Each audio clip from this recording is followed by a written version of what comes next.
Hello lovelies, so it's time for one of those tarot card monthly updates since we have now left April and it is now May. So my card is the lovely Knight of Pentacles or Son of Pentacles, however it is in different decks, but reversed. I've been having a lot of issue lately with looking at my year ahead spread and seeing how many reversal cards keep popping up, and also too when I'm pulling things for different readings and stuff, there are a lot of reversals.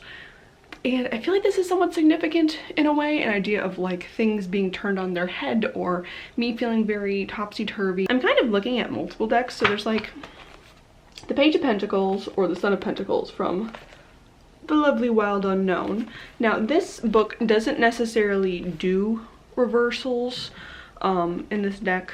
I know there's reasons for it, right? Because I think sometimes some people take the exact opposite of the upright meaning of the card.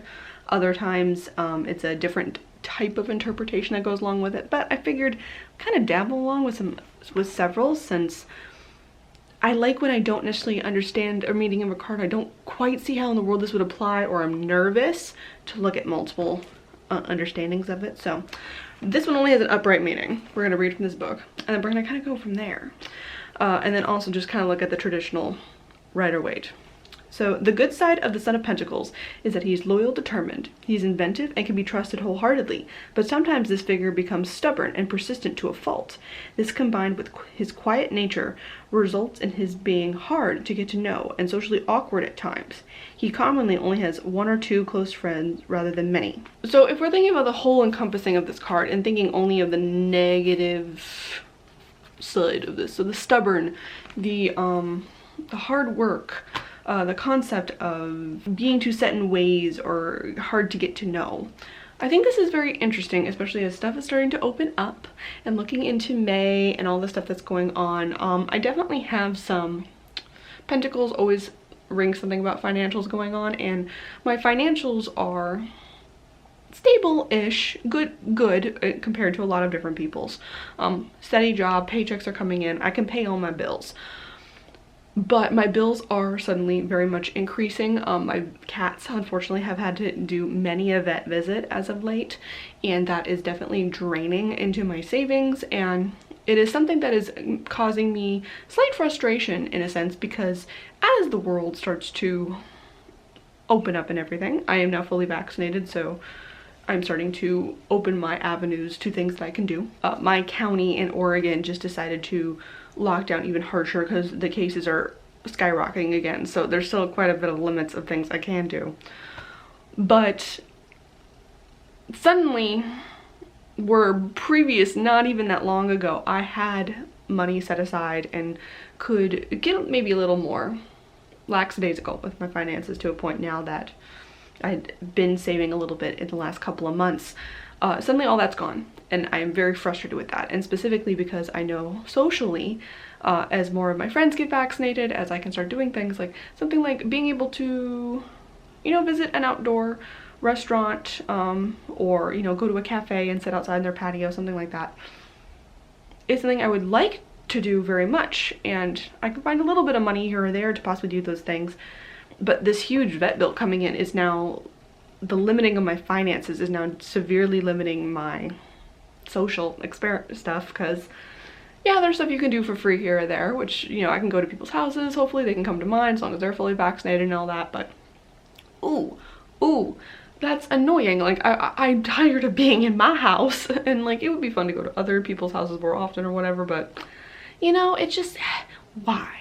That is definitely, like, it's a strain on me where I'm like, I know what the financially reasonable thing is to do, but after being isolated, after full hermit mode for so long, I want to go and play and have fun and do the fun things. And there's probably a balance in there somewhere, doing it a little bit, but still being very cautious of the finances and not overbounding. You know, I am very nervous about the idea of, once everything fully opens up, is how much I'm going to let myself think that it's okay to maybe overspend in so many ways, and that is not what we want to do. But the fact that I have to balance, and the fact that there is a huge drain of vet bills, which of course I'm going to pay, you take care of the lovely little floofy ones, it's still a huge frustration in a lot of senses. Also too, I think one of the things I've been thinking of now possibly is like opening my social circle. So the idea of like, yeah, I have held the belief for a very long time that I am a hard person to get to know easily, that I take some time to open up. I am very much awkward at times, especially over any sort of digital communication. I prefer face-to-face, in-person things, you know. And clearly we were limited in that this past time over the pandemic. Knowing that about myself, and also knowing the kind of like things going forward, still being cautious in a sense, like even if it's totally 100% safe, mentally my brain's gonna do a little bit of, but is it really, like, you know, like I still have certain now, like, I guess little triggers of wariness. I do worry about that adding on to my already certain awkwardness when I'm in person. Especially getting to knowing people, not knowing what's too much or too little.